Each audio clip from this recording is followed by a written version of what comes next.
पूछते हैं, चाहे सामने वाला कुछ भी हो। समय जब मुंह फेर लेता है तो कुत्ता भी शेर को घेर लेता है। लगता है खान सर खत्म हो गए। मैं समंदर हूँ, मेरे उतरते लहरों को देखकर मेरे किनारे पे अपना घर मत बना लेना।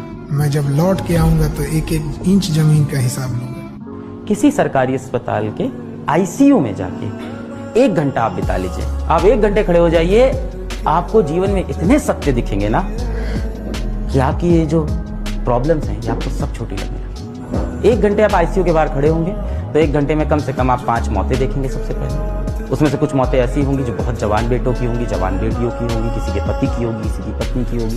कहीं ऐसा पति की डेथ हो जाएगी जहां बच्चे बचे हुए हैं, माँ बची हुई है, माँ कोई काम नहीं करती है, वहां वो रो रही होगी, अनपढ़ होंगे लोग। और जब आप मौत देखोगे कि इस तरह से इंसान दुनिया छोड़ के चला जाता है, तो आपको लाइफ में जो चीजें मिली है ना उनकी आपको वैल्यू रियलाइज होने लगेगी। When death is in front of you, then you think about the only thing that really matters to you in life, your parents and the people you love. खत्म, that's all.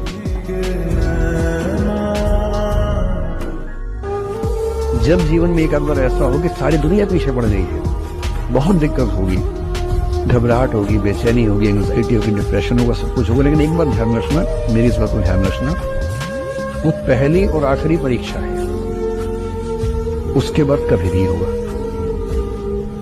8 साल पहले ऐसा कुछ हुआ था कि मैंने बहुत दवाइयां खाई, 1.5 साल दवाई खाई, 1.5 साल खाई दवाई। कारण पता था, कारण ठीक हुआ, दवाई छूट गई।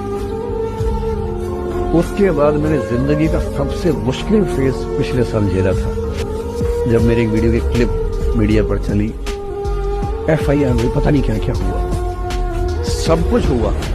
और मैं आपके सामने बहुत ईमानदारी से कह रहा हूं, मुझे तनाव नहीं हुआ, डिप्रेशन नहीं हुआ, एंग्जाइटी नहीं हुई, क्योंकि मैं पहले झेल चुका था। सरकार से सिर्फ एक ही विनती करते हैं कि इससे पहले कि सोनम वांगचुक जी को कुछ भी हो, अगला खबर हमें ये सुनने को मिले कि सोनम वांगचुक जी ने हमारे देश के लिए अपनी जान दे दी, हमारे स्टूडेंट्स के लिए अपनी जान को कुर्बान कर दिया, उससे पहले उन्हें बचा लिया जाए।